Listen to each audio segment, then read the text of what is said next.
Salam sejahtera teman-teman yang dikasihi Tuhan, selamat berjumpa kembali. Saya mohon maaf kalau Rabu kemarin tidak sempat siaran ya, karena ada mengurus anak yang harus keluar dari rumah sakit. Ya, baik, saat ini kita akan siapkan hati kembali untuk beribadah kepada Tuhan, memuji dan menyembah Tuhan. Baik, kita mengawalinya dengan sebuah pujian untuk membawa kita sungguh-sungguh semakin dekat dengan Tuhan.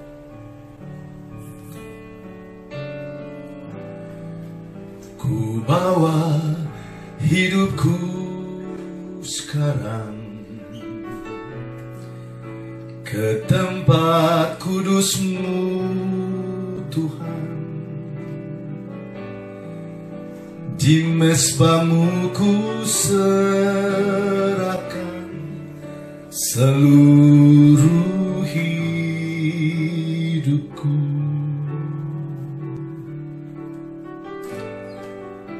Penuhi hatiku sekarang dengan urapan yang baru, agar aku lebih lagi mendengar suara-Mu.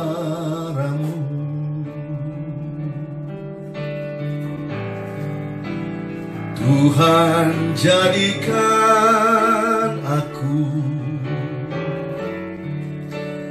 rumah doa-Mu, agar semua suku bangsa datang menyembah-Mu. Tuhan, jadikan aku rumah doa-Mu, agar seluruh Indonesia datang menyembah-Mu.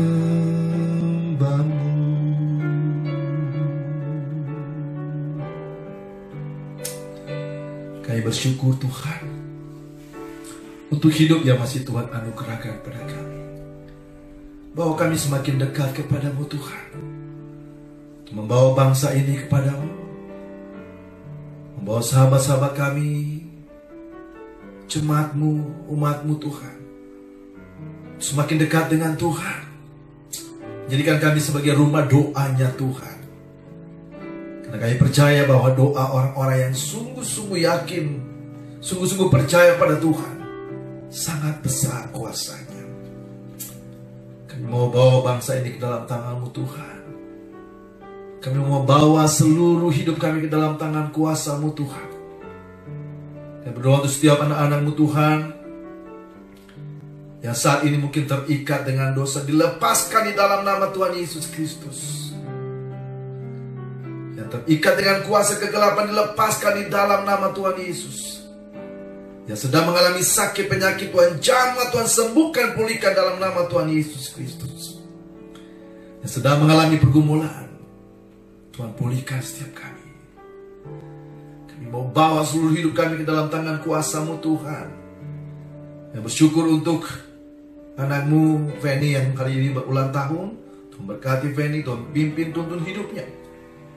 Juga untuk kakak terkasih Ibu Ida Noya Haspers, Tuhan berkati Ibu Ida dalam seluruh langkah kehidupannya. Dan setiap anak-anak-Mu Tuhan saat ini berulang tahun, Tuhan pimpin, Tuhan tuntun. Kami juga bersyukur Tuhan untuk cucu kami yang kedua, Sharon Bless Noya dari masa yang Tuhan sudah hadirkan di dunia ini pada tanggal 30 November. Pimpin anak ini, tuntun hidupnya senantiasa untuk senantiasa memuliakan Tuhan. Keluarga besar Timotius, Noya, Isha, dan anak-anak mereka juga Karen, Tuhan berkati. Tuhan, bawa hidup kami ke dalam tangan kuasa-Mu Tuhan. Haleluya.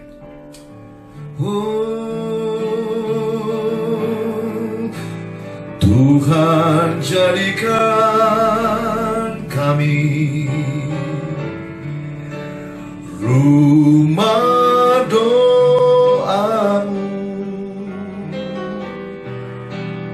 agar semua keluargaku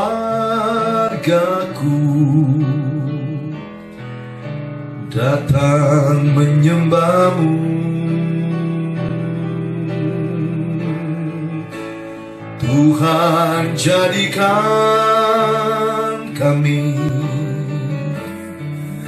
rumah doa-Mu, agar semua suku bangsa datang menyembah-Mu.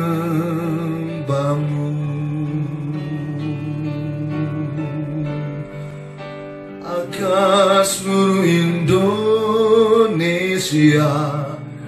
datang menyembah-Mu.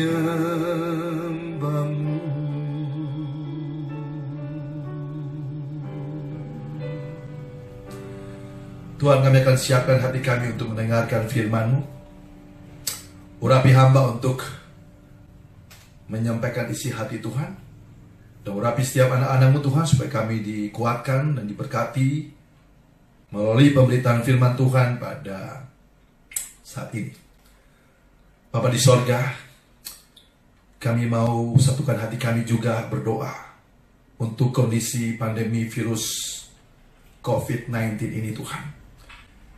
Kami percaya Tuhan Yesus yang sanggup mengangkat pandemi virus ini.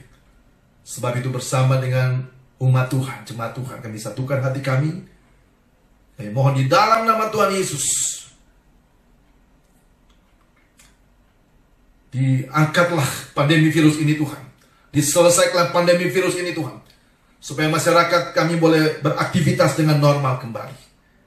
Kami percayakan kuasa-Mu Tuhan, kuasa yang berkuasa menghadik angin ribut, kuasa yang berkuasa membangkitkan orang mati, kuasa dalam nama Tuhan Yesus menghadik pandemi virus ini. Dan kami akan melihat kuasa-Mu dinyatakan di tengah bangsa ini, di tengah dunia ini. Berbicara kepada setiap kami Tuhan. Saat ini Tuhan, hamba akan menyampaikan isi hati-Mu untuk memahami apa yang Tuhan ingin sampaikan kepada kami ketika kami menghadapi pergumulan, ketika kami menghadapi penderitaan, ketika kami menghadapi penganiayaan. Berbicara kepada setiap kami Tuhan, kami siap mendengarnya. Dalam nama Tuhan Yesus Kristus kami berdoa. Amin. Beberapa waktu yang lalu memang, dan sampai saat ini mungkin sebagai umat Kristen kita dalam kondisi berduka dengan meninggalnya secara sadis keempat saudara seiman kami di Sigi, Sulawesi Tengah. Meninggal dengan cara dibakar, meninggal dengan cara dikorok lehernya, cukup sadis. Dan ada istri atau anak yang memperhatikan kejadian itu. Mengerikan. Lalu bagaimana kita sebagai umat Kristen meresponi itu? Apa kita juga harus mengutuk, mengecam? Hari ini saya, oleh hikmat Tuhan, saya ingin menyampaikan sebuah tema. Janganlah membalas kejahatan dengan kejahatan, karena itu bukan ajaran Tuhan Yesus Kristus.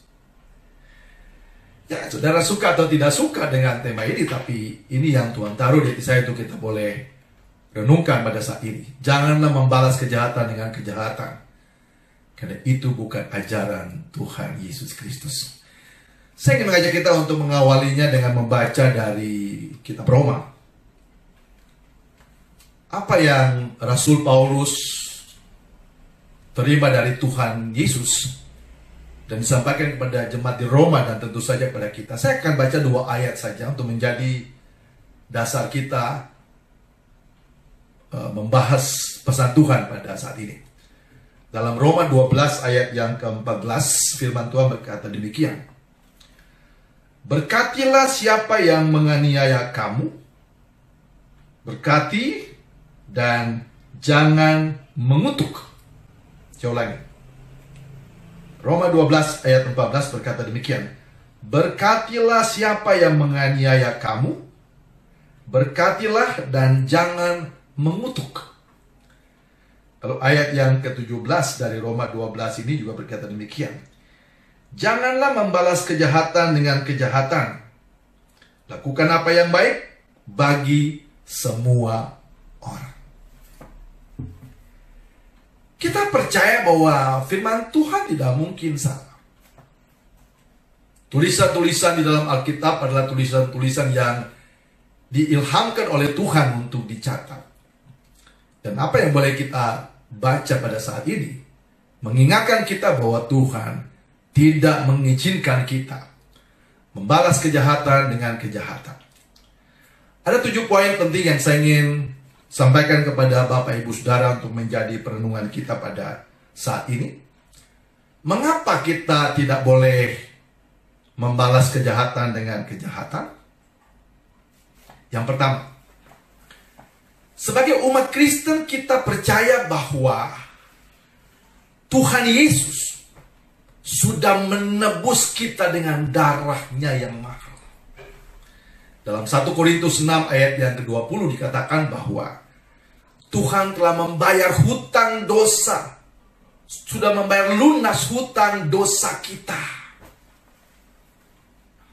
Nenek moyang kita sudah menggadaikan kita kepada iblis. Tetapi Tuhan Yesus telah datang ke dunia untuk menebus kita kembali dengan darahnya yang mahal, bukan dengan emas dan perak. Sebab itu, tubuh, roh, dan jiwa kita ini, hidup kita ini, bukan milik kita lagi. Sebab itu dalam suratnya kepada jemaat di Korintus, Rasul Paulus menulis di dalam 1 Korintus 3 ayat yang ke-23. Kita ini sudah menjadi milik Tuhan. Tuhan berkuasa dalam diri kita. 1 Korintus 3 ayat 16. Tidak tahukah kamu bahwa tubuhmu adalah baitnya Tuhan? Kuasa Tuhan ada dalam diri kita. Jadi ini yang pertama supaya kita bisa memahami mengapa Tuhan melarang kita untuk membalas kejahatan dengan kejahatan. Kita harus menyadari bahwa hidup kita ini, tubuh, roh, dan jiwa kita ini milik Tuhan, bukan milik kita lagi.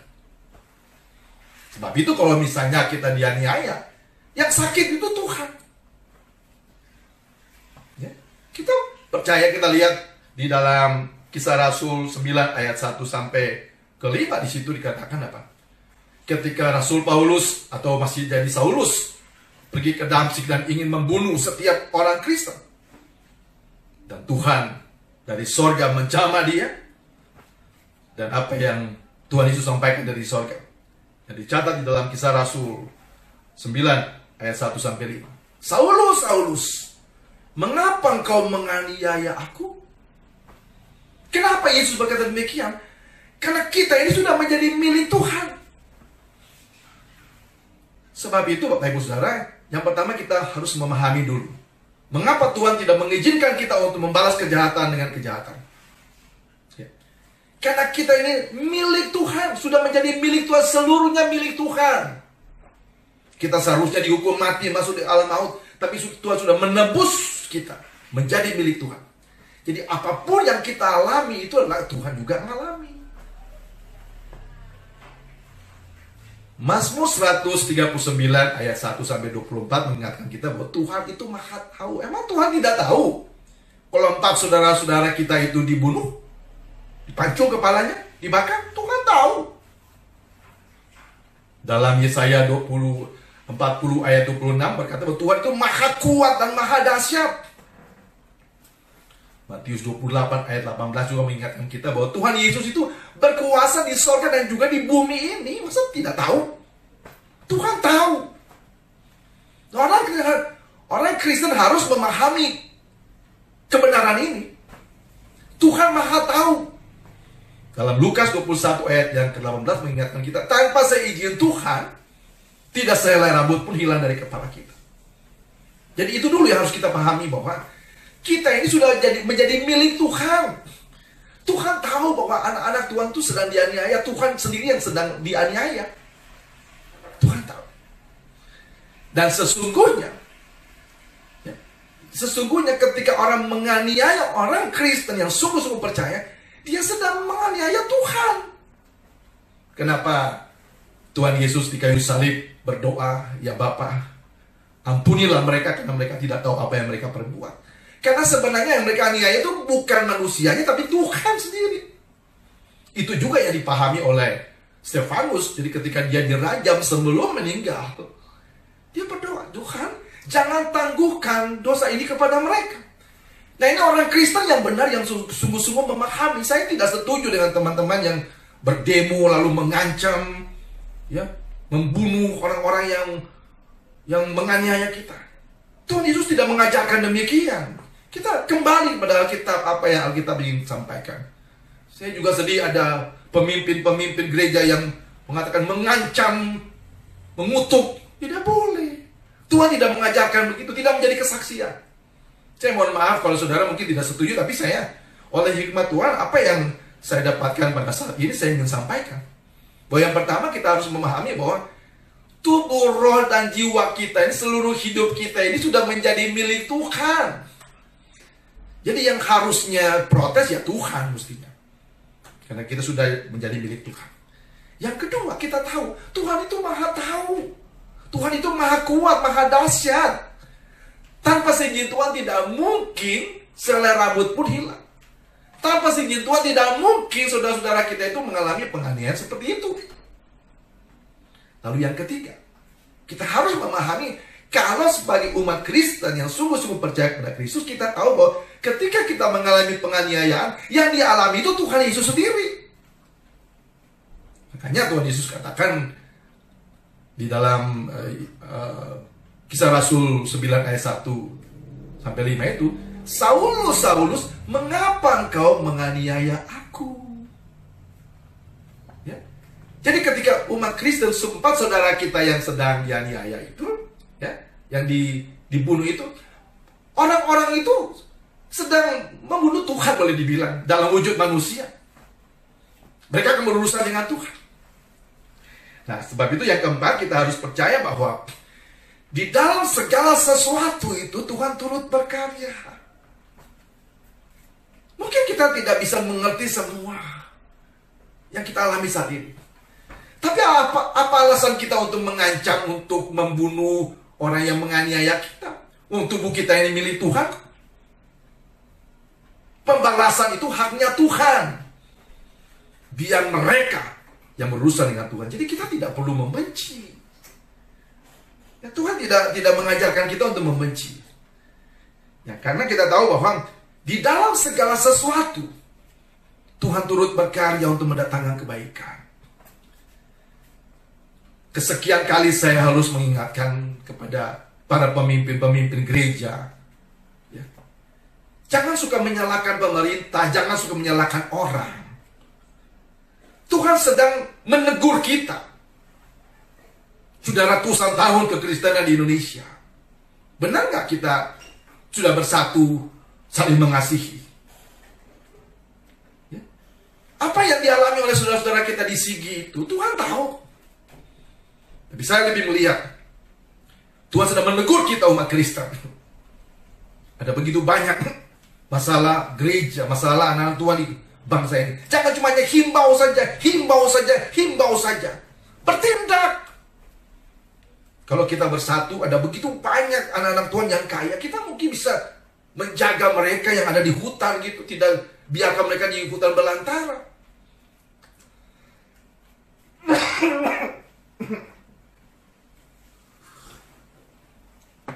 Supaya keamanan mereka juga bisa terjamin, ya. Jadi itu yang harus kita lakukan. Nah, kemudian yang kelima, Rasul Paulus kembali mengingatkan kita dalam Efesus 6 ayat yang ke-12. Kenapa Tuhan mengajarkan kita jangan membalas kejahatan dengan kejahatan? Kenapa Tuhan berdoa juga di kayu salib, "Ya Bapa, ampunilah mereka karena mereka tidak tahu." Orang tidak mungkin melakukan kejahatan kalau dia tidak dikuasai oleh iblis. Orang yang dikuasai Tuhan akan melakukan hal-hal yang baik. Jadi orang yang suka gosip, orang yang suka menjelekkan orang lain, orang yang suka fitnah orang lain, orang yang suka dendam, itu mereka sedang dikuasai iblis. Jadi saudara jangan berpikir cuman, orang-orang itu yang menganiaya. Kita semua orang-orang yang punya hati yang busuk, hati yang suka membenci orang, kita sedang dikuasai oleh iblis. Demikian juga para penganiaya saudara-saudara seiman kita itu. Kita perlu doakan kuasa-kuasa yang mencengkram mereka, membuat mereka jahat.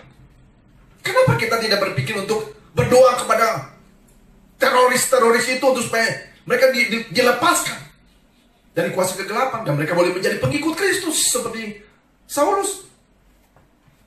Sebab itu Rasul Paulus dalam suratnya kepada jemaat di Efesus katakan, perlawanan kita itu bukan melawan manusia, bukan melawan darah dan daging, tetapi roh-roh di udara, penguasa-penguasa, kuasa kegelapan yang menguasai mereka sehingga mereka bisa membunuh orang. Bayangin aja, bisa gorok kepala orang, bisa membakar. Itu kuasa ia bisa menguasai mereka.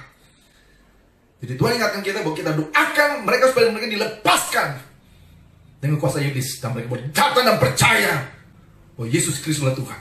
Kalau kita membalas kejahatan dengan kejahatan, kita sama dengan mereka. Tuhan tidak mengajarkan kita untuk membalas kejahatan dengan kejahatan. Tuhan mengajarkan kita untuk apa? Berdoa. Sebab itu yang keenam di dalam Matius 5 ayat 44, Tuhan ingatkan kita, berdoalah kepada mereka, berdoa dan berkatilah mereka yang menganiaya kita. Wow. Kalau tadi kita berdoa supaya mereka dilepaskan dari kuasa kegelapan, memerangi kuasa kegelapan, yang keenam Tuhan mengajarkan kita untuk kita berdoa kepada mereka dan memberkati mereka. Tuhan mengajarkan kita untuk mendoakan orang yang menganiaya kita. Itu ajaran Kristus. Jadi saya ingatkan kepada teman-teman pendeta, para pemimpin, tidak usah mengecam-ngecamlah. Tidak usah mengecam. Ajak setiap jemaat untuk berdoa. Kita harus berbeda dengan dunia ini, kata Roma 12 ayat yang kedua. Jangan menjadi sama dengan dunia ini. Dunia mendendam, kita dendam juga. Dunia membenci, kita membenci juga. Tidak. Tuhan Yesus mengajarkan kita untuk mengasihi, mendoakan orang yang menganiaya kita dan berkatilah mereka. Dan yang terakhir, yang ketujuh, jangan lupa Tuhan mengingatkan kita bahwa biarlah roh kita tetap menyala-nyala dan melayani Tuhan. Dalam 2 Timotius 4 ayat yang kedua, Tuhan mengingatkan kita, beritakanlah Injil, baik atau tidak baik waktunya. Tetap bersemangat, jangan kendor, karena berita Injil itu harus disampaikan. Tapi yang penting kita jangan membalas kejahatan dengan kejahatan. Jadi ini yang ingin saya sampaikan, bagaimana sikap kita dalam menghadapi penganiayaan, diskriminasi yang kita alami saat ini. Yang pertama, kita harus ingat bahwa kita itu sudah ditebus dengan darah yang mahal. Tubuh, roh, dan jiwa kita itu bukan milik kita lagi, Bapak Ibu. Kita sudah menjadi milik Tuhan sepenuhnya. Jadi kalaupun kita dipanggil Tuhan, nah, saya ingat dengan Matius 2:10 ayat 28 mengingatkan kita bahwa jangan takut pada mereka yang hanya bisa membunuh tubuh. Ya, kita tidak harus mati konyol, tapi kalau akhirnya kita meninggal juga, kita percaya bahwa Tuhan kita berkuasa di sorga. Tidak perlu takut. Karena kita sudah ditebus dengan darah yang mahal, baik hidup kita maupun mati kita milik Tuhan. Jadi kalau kita ini milik Tuhan, kalau kita disakiti, Tuhan yang disakiti, bukan kita sebenarnya. Kita tidak berkuasa lagi atas diri kita. Tuhan yang berkuasa atas diri kita. Yang kedua, kita percayalah bahwa segala sesuatu yang selama kita hidup benar, kita lakukan hal benar, lalu Tuhan izinkan kita mengalami penganiayaan. Tidak semua orang juga harus mati secara martir. Tetapi Tuhan tahu apa yang akan terjadi dengan 4 saudara-saudara kita ini. Yang ketiga, kita harus percaya bahwa di dalam segala sesuatu Tuhan turut berkarya untuk mendatangkan kebaikan. Dalam segala sesuatu berarti segala sesuatu yang menyenangkan ataupun yang tidak menyenangkan. Dan ini memang tidak menyenangkan. Bayangin aja orang meninggal digorong, dibakar, benar menyenangkan. Tapi Tuhan berfirman, Allah turut bekerja dalam segala sesuatu untuk mendatangkan kebaikan. Lalu yang keempat, ya kita harus percaya bahwa kalaupun kita mengalami penganiayaan, ya, Tuhan yang sedang disakiti. Apa yang Tuhan katakan pada Paulus, Saulus, Saulus, mengapa engkau menganiaya aku? Tuhan yang lebih sakit, dan Tuhan ada dalam diri kita. Dan Tuhan mengajar kita untuk apa? Jangan melawan orang-orang yang menganiaya kita. Yang harus kita perangi adalah kuasa-kuasa yang menguasai mereka. Jadi kalau saudara perhatikan ada kelompok-kelompok radikal, kita berdoa untuk kuasa-kuasa yang menguasai mereka. Karena langkah indah ketika orang-orang yang dikuasai sama kan. 2000-an tahun yang lalu juga Saulus juga memimpin kelompok seperti itu kan, kelompok-kelompok radikal. Kita berdoa untuk kuasa. Tidak mungkin orang yang dikuasai Tuhan melakukan anarkis. Anarkis itu ajaran setan. Jadi kita harus perangi kuasa-kuasa yang mencengkram mereka. Ketika mereka dilepaskan dari kuasa kegelapan, kita berdoa biar Roh Kudus menjamah mereka dan mereka boleh menjadi pengikut-pengikut Kristus. Itu yang harus kita doakan. Yang berikutnya, Tuhan mau kita mendoakan mereka. Kalau tadi kita melepaskan kuasa kegelapan dari mereka, kita mendoakan mereka dan memberkati mereka. Jangan membenci. Ya, saya doa satu saat mungkin teroris itu kalau masih diizinkan hidup, datang, berkati. Silakan datang. Ini para pembunuh, silakan. Tuhan mengajarkan kita untuk mengampuni. Jangan menjadi serupa dengan dunia ini, membalas kejahatan dengan kejahatan. Yang ketujuh, jangan kendor semangat kita untuk memberitakan Injil. Tetap semangat melayani Tuhan. Baik atau tidak baik kondisinya, kita percaya bahwa Tuhan turut berkarya dalam segala sesuatu untuk mendatangkan kebaikan. Kalau boleh saya simpulkan apa yang terjadi, saya memang belum lama ya. Baru memasuki 17 tahun menjadi pendeta. Sementara usia saya sudah 57, berarti 40 tahun saya ya belum mengerti benar tentang kondisi kekristenan. Tapi 16 tahun, 17 tahun memasuki usia pelayanan, saya semakin melihat bahwa ada masalah besar umat Kristen di bangsa ini, yaitu kita tidak bersatu. Kita tidak saling mengasihi. Saya hanya gembala jemaat lokal. Saya memang tidak punya kuasa untuk menggerakkan gereja-gereja. Seharusnya Bimas Kristen, PGI, pemimpin-pemimpin aras gereja, pengurus-pengurus sinode, klasis, mupel, BPD, itu harusnya bergerak. Tapi kalau mereka tidak bergerak, kita harus juga bergerak. Dan saya punya program yang namanya program Rumah Kasih. Kita akan tetap jalan dengan gereja lokal kita. Dan puji Tuhan, sudah sekitar mungkin ya 400-an, 500-an orang yang kita sudah mulai satukan dari berbagai gereja, bahkan dari berbagai agama pun mau ikut bergabung. Yang kita lakukan apa? Kita bangun kerukunan antara umat Kristen. Itu yang harus kita lakukan. Dengan kejadian di Sigini, Tuhan mengingatkan kita harus bersatu, saling mengasihi. Jangan salahkan pemerintah, jangan salahkan kelompok apapun. Tidak perlu cari kambing hitam. Kita punya masalah besar di bangsa ini. Karena masalah inilah kita tidak berkembang di negeri ini. Kekristenan tidak berkembang karena kita tidak bersatu, tidak saling mengasihi. Ditambah lagi apa lagi? Banyak yang tetap hidup dalam dosa. Umat Kristen itu seharusnya menjadi contoh. Jangan hidup dalam dosa. Karena kita yang percaya bahwa Tuhan Yesus itu rela mati menanggung hukuman dosa kita, malah hidup dalam dosa. Tuhan datang memperdamaikan kita dengan Tuhan, kita malah suka ribut, kadang-kadang pendeta suka saling menyerang. Berhentilah. Jadi kejadian di Sigi ini saya lebih melihat bahwa umat Kristen yang harus introspeksi diri.